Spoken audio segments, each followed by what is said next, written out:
This week on r/relationship advice. I have crippling depression. Stay till the end to find out what happens when. Overheard my 26M fiancé 24F tell her friend on the phone that she settled for being with me, and that marrying me was her last resort.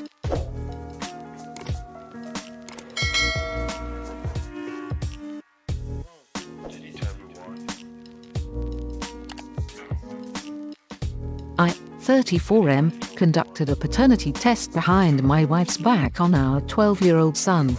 Be gone! Typing this out in mobile. Apologies for grammar or formatting. A little backstory before I get to the meat. My wife and I met when I was 20. We had a drunk hookup the first night we met. We continued seeing each other after that night. A few weeks later she found out she was pregnant. We stayed together and I proposed a few months later.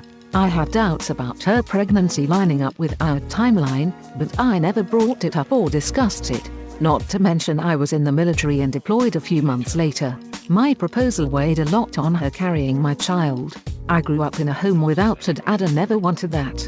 Fast forward 12 years, we are still married. Though it has been extremely volatile and rocky, I've stayed together honestly, because I could never part from my son. I can't let him grow up with an absent father. So I've made it work. Our marriage is dead outside of our child. I ran into an old friend who I knew around the time I met my wife. He asked if I was still with her and I said yes. He mentioned how it was crazy I dated her and then you stole her from me. I wasn't sure what he meant and asked him to elaborate. He said it's no big deal, but I was seeing her up until that weekend you met her.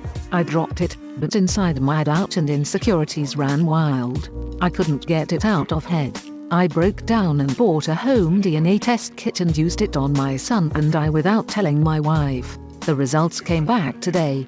He is not my son. 0% chance I am his biological son. I'm destroyed. My whole world is upside down. I'm just on autopilot at the moment. I don't know how to act or feel. I'm just a zombie right now. One thing I know is no matter what, he is my son.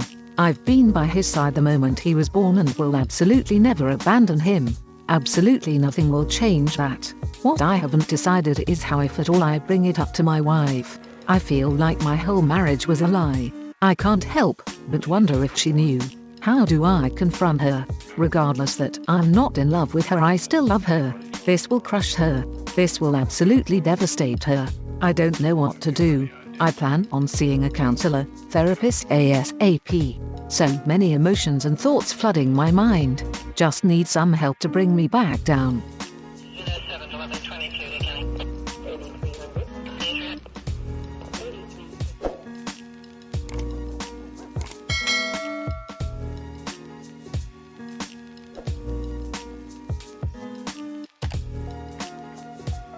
My 18F best friend, 18F, cheated on her boyfriend, 21M, got pregnant and is lying that he's the dad. Should I tell him? Are you mad, bro? Tell me what you're mad for. Okay, this is a crazy roller coaster. Also, I know this is pretty fricked up, but Natalie is a nice girl. She's my best friend. We graduated high school this summer, so our friends and I all went on a small vacation to Italy. We found a Groupon thing online so it wasn't too expensive. Natalie is dating Eric, but he didn't come on the trip with us. It was basically a whole bunch of friends from our senior class. It's pretty well known among us friends that Dylan, who is in our high school, likes Natalie. He's like really into her. Well, when we all went to Europe, since Eric wasn't there, Natalie was all over Dylan, acting like a couple, being all flirty. They'd sleep in the same bed, but she'd insist nothing was going on and they were just friends. Well, I shared a room with Natalie and I walked in on them having sex. Afterwards, I asked her what she was doing since she was dating Eric and she said she was on vacation and it was a one-time thing. It was not.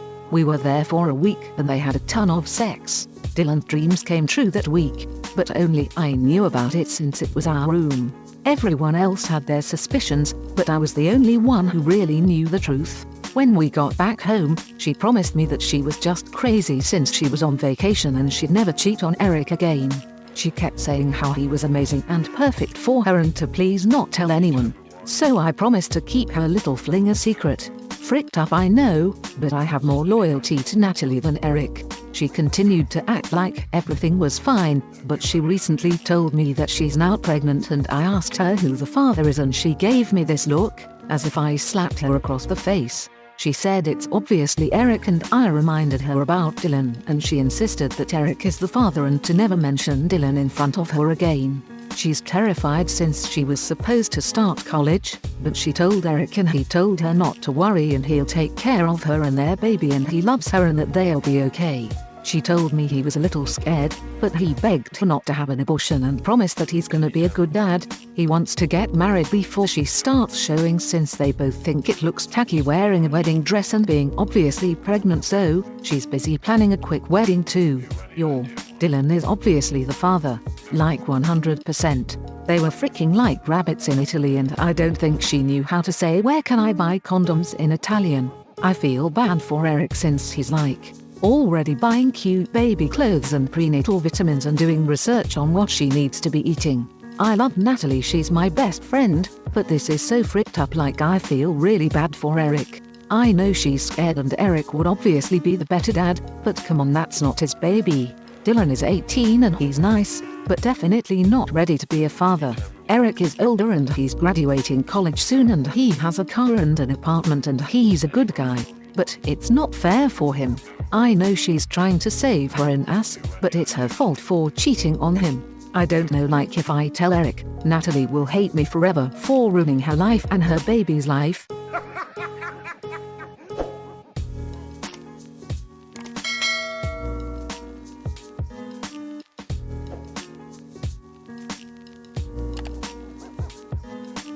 My 23F boyfriend, 29M, hates that I wear boxers to bed. Be gone!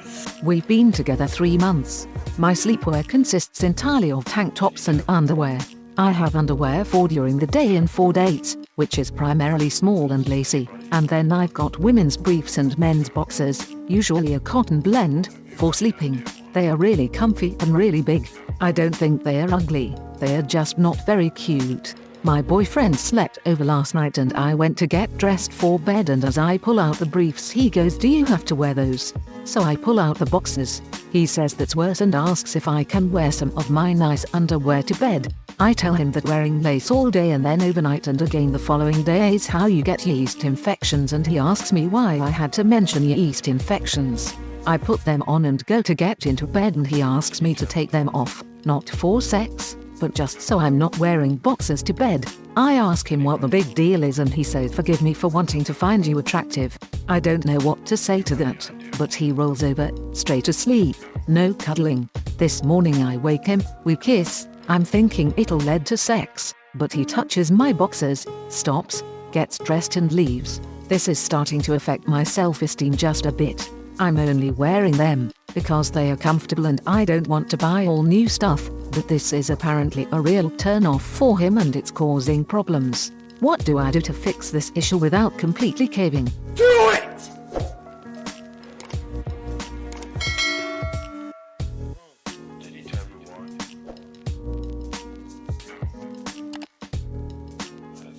Overheard my 26M fiancé 24F tell her friend on the phone that she settled for being with me, and that marrying me was her last resort.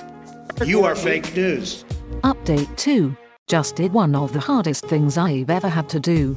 Today after breakfast I told her we should sit down and talk. She was hesitant, but I said it was important. We went to the living room and she said to me, "I already know what this is about." My post apparently made it to the front page, so of course she saw it after scrolling down a bit under popular. Of course the waterworks started happening right away. I told her what she said had deeply hurt me, but obviously she already knew that since she read my post. Through her tears, she said I was just joking, I wasn't serious. She then went on saying stuff like, "I love you, I love you." I told her I can't be in a marriage where my soul doesn't love me the same way I love them. She tried to tell me that she loved me and that I meant something to her, but it was all bullshit. She said she didn't want to lose me. I told her I don't think this marriage was the right decision, and from there I basically told her it was over. I told her I knew how she really felt about me, and that it was frick yo. She basically played with my emotions. For all those wondering, we have no kids, and I pay fully for the apartment we live in, and I own almost everything we have other than her clothes. I even pay for her car. So after all of this, she'll have little to nothing left. Before our marriage, we agreed to sign prenup, and at that moment, I've never been so happy with a decision I've made in my life. After that, it was a few seconds of awkward silence before she said to me, "Frick you." She started screaming at me, telling me you just can't end things like that. I told her I could do whatever I wanted, and that's when she became very hostile. She screamed at me saying, "You're the freaking worst relationship I've ever been in. You think I can't find someone again? Do you think you'll ever find someone as good as me? You're a freaking idiot." My name. She grabbed her bag and phone and said, "I'm leaving," before slamming the door behind her. At that moment, I felt like I was on one of those dramatic sitcoms you'd find of TV. I sat down on the couch and cried, and I'm still crying as I type this up. It's both happy and sad tears, and I knew it was only time before she cheated on me or left me. She never loved me. It was obvious. Our relationship only went one way, and I feel like a complete idiot for not seeing it earlier. I live in California, and I'm gonna start the process to annul our marriage. Tomorrow, I am gonna start throwing all of her belongings into trash bags, cause that's essentially where they belong. I'm not throwing out her stuff, just using the trash bags as a way to give her back the things she owns. Thank you from the bottom of my heart for all of your kind words and your great advice. All of you gave me the courage to stand up for myself, and I know my life will certainly improve as a result. Be